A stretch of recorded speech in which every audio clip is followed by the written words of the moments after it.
In a hole in the ground there lived a hobbit.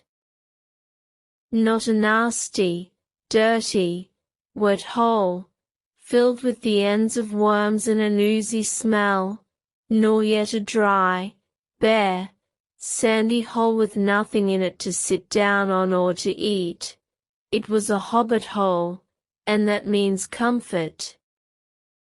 It had a perfectly round door like a porthole, painted green, with a shiny yellow brass knob in the exact middle. The door opened onto a tube-shaped hall like a tunnel, a very comfortable tunnel without smoke, with panelled walls, and floors tiled and carpeted, provided with polished chairs, and lots of pegs for hats and coats. The hobbit was fond of visitors. The tunnel wound on and on, going fairly but not quite straight into the side of the hill, as all the people for many miles round called it, and many little round doors opened out of it, first on one side and then on another.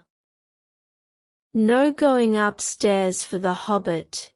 Bedrooms, bathrooms, cellars, pantries, lots of these. Wardrobes. He had whole rooms devoted to clothes, kitchens, dining rooms.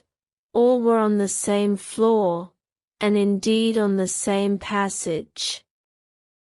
The best rooms were all on the left-hand side, going in, for these were the only ones to have windows, deep-set round windows looking over his garden, and meadows beyond, sloping down to the river. This hobbit was a very well-to-do hobbit, and his name was Baggins. The Bagginses had lived in the neighbourhood of the hill for time out of mind, and the people considered them very respectable, not only because most of them were rich, but also because they never had any adventures or did anything unexpected. You could tell what a Baggins would say on any question without the bother of asking him. This is a story of how a Baggins had an adventure and found himself doing and saying things altogether unexpected. He may have lost the neighbours' respect, but he gained, well, you will see whether he gained anything in the end. The mother of our particular hobbit. What is a hobbit? I suppose hobbits need some description nowadays, since they have become rare and shy of the big people, as they call us. They are, or were, a little people, about half our height, and smaller than the bearded dwarfs. Hobbits have no beards. There is little or no magic about them, except the ordinary everyday sort which helps them to disappear quietly and quickly when large stupid folk like you and me come blundering along, making noise like elephants which they can hear a mile off. They are inclined to be fat in the stomach. They dress in bright colors, chiefly green and yellow, wear no shoes, because their feet grow natural leathery soles and thick warm brown hair like the stuff on their heads, which is curly, have long clever brown fingers, good-natured faces, and laugh deep fruity laughs, especially after dinner, which they have twice a day when they can get it. Now you know enough to go on with.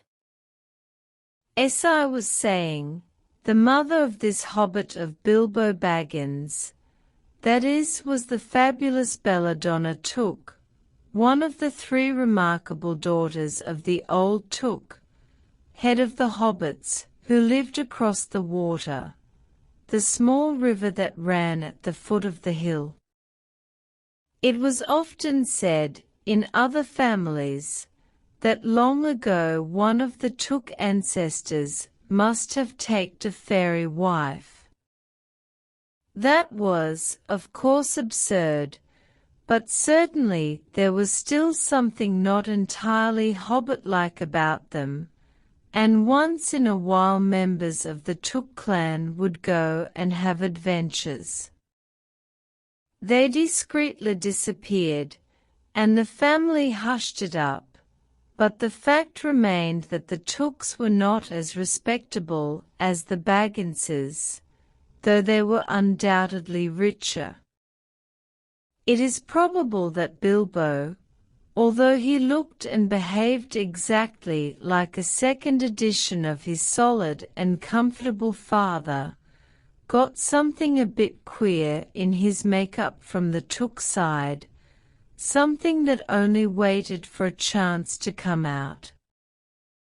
The chance never arrived until Bilbo Baggins was grown up, being about 50 years old or so, and living in the beautiful hobbyhole built by his father, which I have just described for you, until he had in fact apparently settled down immovably.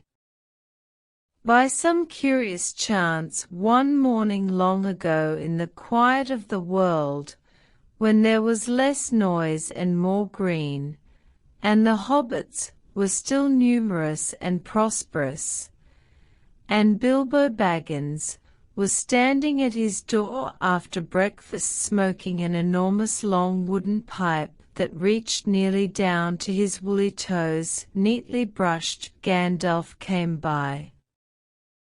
Gandalf. If you had heard only a quarter of what I have heard about him, and I have only heard very little of all there is to hear, you would be prepared for any sort of remarkable tale. All that the unsuspecting Bilbo saw that morning was an old man with a staff.